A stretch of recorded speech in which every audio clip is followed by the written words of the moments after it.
Welcome back, everyone. It's Chili from A Hero's Guide to Asgartha, and I am back looking at the Altered TCG Tournament Results for the week ending 26th of October.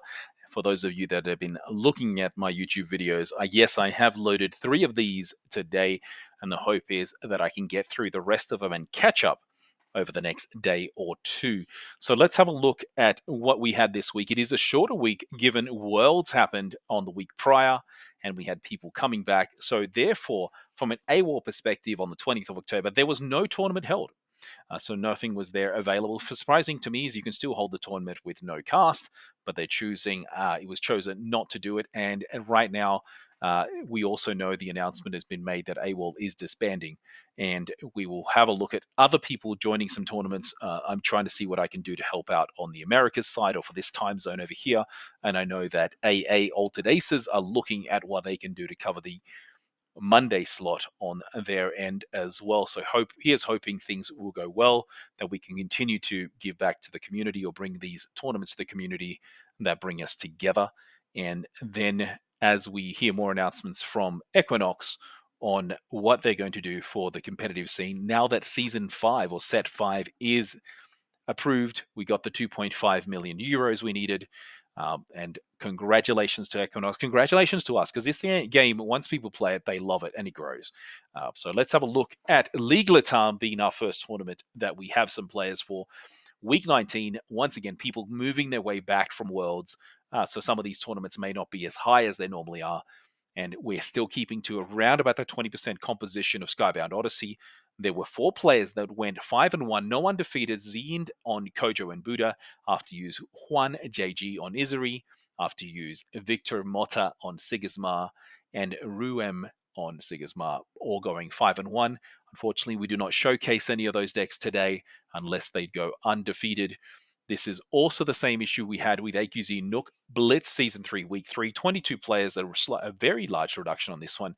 2 players going 6-1, no undefeated. So Exalt's Argon, one of my castmates on the Nook ones, getting the win on Sigismar and Wingspan, and Alpha Trash on Kojo and Buddha, also going 6-2-1.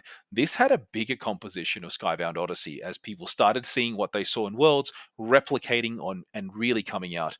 The cool thing for me is another Solid Halua deck did go pretty close on with Lynchborn, given this was won by that AWOL was won the previous week with a Solid Halua, not the new Nook version though.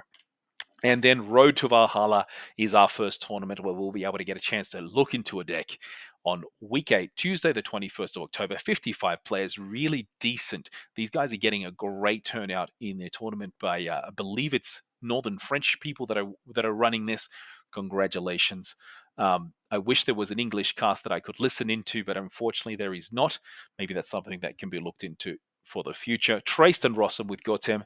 And here you're seeing interesting, they're using one Regian.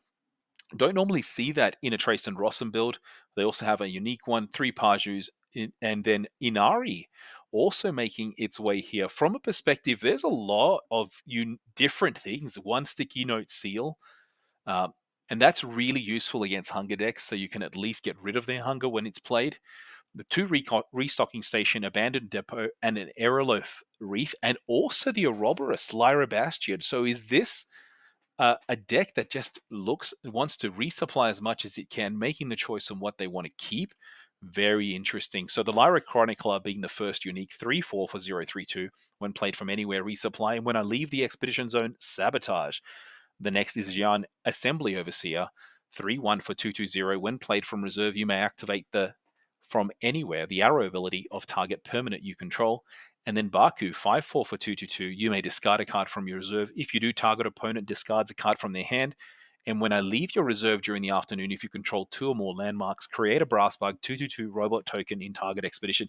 This doesn't look broken. These all just look like fun uniques, great uniques, but nothing broken. So very, very interesting. Congratulations, Goten, getting the win. Then that does take us to the Nook tournament, season 3, week 3, the classic one. This is the half an hour tournament for every round. 22 October, 47 players. And what we are seeing here is this was won by Kalkslack on Basira and Kaiserbon, my second favorite hero to play. And here, let's have a look at what they've got. Really, Nalanean Hydra being part of their build. Rage being the card being used for the latest set. I'm just really surprised. Arcolano Milk also being there. Two Havens. Pretty decent build. Very, actually, more than decent. Very good. A Klutz to be able to really make sure your opponent loses cards from hand. But the Land Hydra being one that I don't traditionally see, but it makes sense on Basira because you can also get an additional boost as we move on as well. Then that does take us to a new tournament that I've reached out. You see that there's no logo here. I'm waiting on Riftborn Nomads, which is run by the Italian league team. That if they can give me an actual logo to put on here. One of the things that I do is I do ask for permission from the tournament organizers for anything that I conglomerate into these reports. I've also reached out to another one of the tournaments and just waiting to hear back for them before I can put those in. I do have approval for this. I just don't have the logo. So 37 players, and this has done really well. Another great tournament for Wednesday for the European zone, and this was won by AEG Aragorn 291979 on Achadi. So we're basically going to get representation across the majority of the Bravos heroes. And let's have a look at their uniques that they've got in play. Actually, we'll look at that in just a second. Leviathan Spotter starting to become a big thing. Achadi and Leviathan Spotter just go well so together. You've got one Kaibara, three Hungers, three Swift Gins, two Valamons. Valamon's fantastic in Achadi, especially as you can really ramp up. And what they've got in their uniques will help them ramp even quicker. And the hard thing against playing against this type of Achadi is if you've got to try to play in a way that they do not have many cards in hand, even though they've got a plethora of mana, they're not able to play at all. Coward's Intervention being the other card that gets played a fair bit here, and Twinkle Twinkle at the Rare being used. Interesting. Let's have a look at three uniques. The first one is the 6/6 Enhanced Prototype 5/4/4. When played from anywhere, you may spend a counter from a card you control in your reserve or in your reserve. If you do, ready 2 mana orbs. So basically 4/4/4 for 5/4/4 in stats both times. And when my expedition moves forward, you may have me gain fleeting. If you do, put the top card of your deck in your mana zone. The two Smoldering Gins we'll look at. These are two new cards from the current set. 4/4 for 2/4/1. When played from anywhere, you may pass immediately. If you do, put the top card of your deck in your mana zone. And when you pass first, if I'm fleeting, you may target a character other than me. He gains one boost. Not really sure you want to do that, but I definitely do believe you want to pass first for this. Smoldering Jin bin the next. When you pass first, put the top card of your deck in your mana zone. Again, very similar to the one above. And when a character you control gains fleeting, if an opponent's hand contains more cards than yours, target character in play or in reserve gains one boost. Really good job, really well done. And that takes us to AWOL, which also wasn't held on Wednesday, the 22nd of October. So we'll move along to the single elimination Sunday tournament. And here, what was 48 players. And we see that this was won by KNP's Tibuchi on Trayston Rossum, showing that Trayston Rossum is still one of the best decks to have, not only in traditional format, but also in Nook here. And we are seeing the landmarks 7 to 8. That's what we're seeing being now the new norm from Trace, being 4 to 5 in the last set as well. So Paju's being the new cards been here. Two Gibbles, very similar to the deck that we saw being played by Rinku in Worlds with the two Gibbles there. So interesting. Bug out bags are there. Not much has changed outside of the landmarks and from here from the last set as well. But congratulations to Buchu getting the win and going undefeated. And that then takes us to the end of this week's recording. I'm feeling much happier that I'm much closer to real life as I've been in the past. And one other thing you'll see as I continue to showcase the heroes is that I've been able to finally fix up Orag and Kibble. Unfortunately, the last few weeks I have been showing Achadi in its place. But congratulations to all the winners. Looking forward to seeing maybe one of these days my name can go up in lights.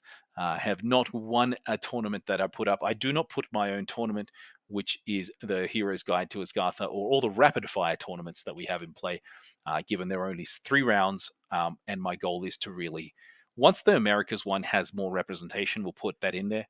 But the Hero's Guide to Asgartha being a 3-round one is just more to give people the adventure pass and to test and to trial than it is a truly competitive 5-round event, because they can only cast for an hour. All right, and that is it from me. Congratulations to all.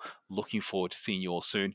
And tell your friends about this channel. Love to get more people talking, chatting, and I will respond if you send me a note. And on that, hasta luego.